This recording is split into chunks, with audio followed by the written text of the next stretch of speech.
Hello everybody, welcome back to my channel, The Medieval Reader. So today I am reviewing 1517, Martin Luther and the Invention of the Reformation by Peter Marshall. This is a book that I received from Nat Galley in exchange for a free and honest review.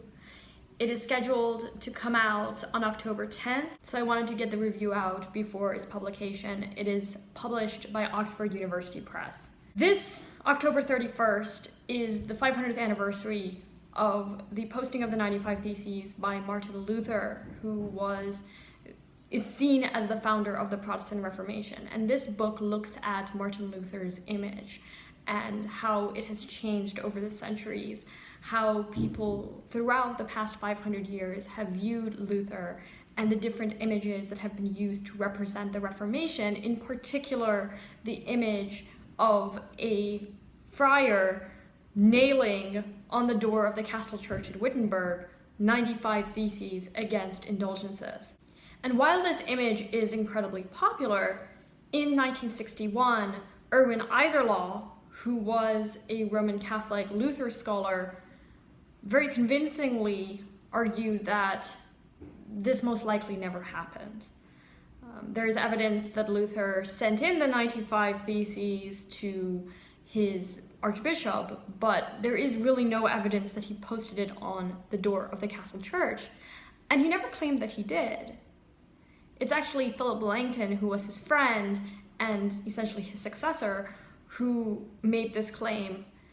And as Marshall demonstrates in this book, even though the 95 Theses posting was somewhat in the popular imagination shortly after Luther died, it was never an important image until the 19th century. And then when it was an image, it was usually presented in a political nationalistic context when Luther became an image of the German nation.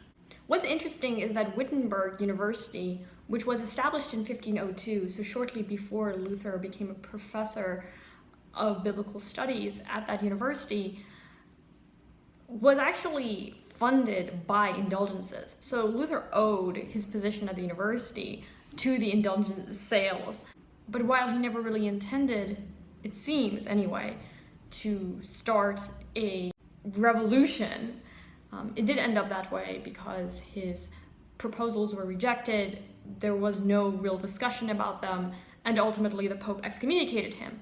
The image that was the most popular for most of the past 500 years was Luther burning the bull of excommunication. It was seen as this revolutionary break from the Papist Church, the Catholic Church, but that's what Luther and his followers called it. It seems that the 95 Theses were actually proposals for an academic discussion, which was quite normal in his day. It was the normal procedure that theologians went through when they wanted to discuss a particular theological question. And this seems especially the case because Luther wrote the 95 Theses in Latin, and Latin was the language of the educated, so the ordinary person would not have had access to it. It is interesting because it is still an image that people use when they think about the Reformation. Even though Iserlaw in 1961 and most Luther scholars, if not all Luther scholars, do in fact agree that he most likely did not nail 95 Theses to the door of the castle church. And what Marshall does in each chapter is cover the different images, the different lives of Martin Luther that were written to memorialize this man's life and his reform. So this is a study in historiography. This is a study of how people have done history and understood a particular event. It is a study of cultural memory and how collectively people, Protestants and Catholics, have come to understand the history of the Reformation. Ultimately, Luther becomes an image of the German nation, and whereas in the 19th century, he's seen as a symbol of freedom in America and the monarchy in Germany, he becomes a symbol of anti-Semitism and the Third Reich after World War II. Since then, there has been a lot of efforts to try to rehabilitate him as an individual, but it's not really the theological content of Luther's life that matters anymore. Neither to most Protestants, who tend to not be Lutheran, or to Catholics, or to really anybody. Luther has come to represent social movements.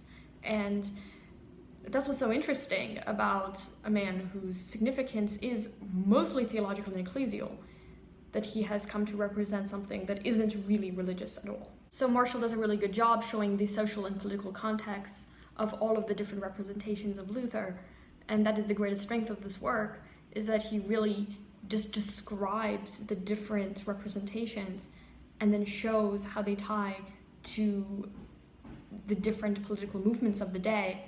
The interests of the princes. Frederick the Wise doesn't often get a lot of attention when it comes to talking about the history of the Reformation, but he backed Luther for very political reasons. This is when the principalities were starting to become stronger and trying to distance themselves from the Holy Roman Emperor and the Pope, who was behind all of this. So it was in Frederick's interest to support Luther. Although I think that this book is incredibly important, and I do recommend this book very highly, I do wish that the chapters had been reorganized, or at least certain sections of the chapters had been reorganized. At times, there would be emphasis on Luther, the man, and what he symbolizes, and then suddenly we would switch it to talking about the posting of the 95 Theses. And it seems like Marshall really wanted to emphasize the posting of the 95 Theses, but maybe it would have been better to have a more broader view and talk about all the different representations of Luther, and then have one chapter dedicated to the posting of the 95 Theses and the history of that image.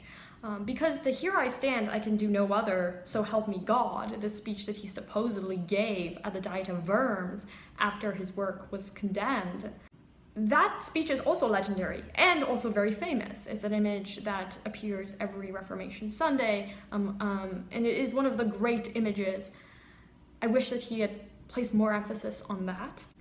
And finally, since Luther's political views and his anti-Semitism do come up later and they become very important in the 19th and 20th centuries, I would have liked a chapter dedicated to Luther's political views.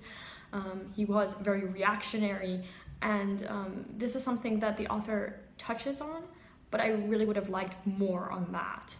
He does assume that you have a pretty good background in the Reformation, or at least you know something about Luther, but I think that sometimes the political aspect of the Reformation tends to be overlooked, and thankfully Marshall doesn't do that when it comes to talking about the representations of Luther in popular culture, but he does do that when it comes to talking about Luther's own life and his own work.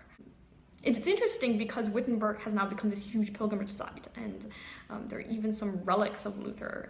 There's a fly that Luther is said to have smashed in one of his fits of rage in his Bible. There are, I think, parts of the door have been removed by pilgrims who wanted parts of the door of the castle church. Despite the fact that Luther was opposed to relics and to pilgrimages, he couldn't really avoid a cult surrounding him. Ultimately, Luther has become quite a legendary figure. Ironically, very much like the saints that he had a lot of problems with. So I do recommend 1517, Martin Luther and the Invention of the Reformation. Thank you for watching. Bye now.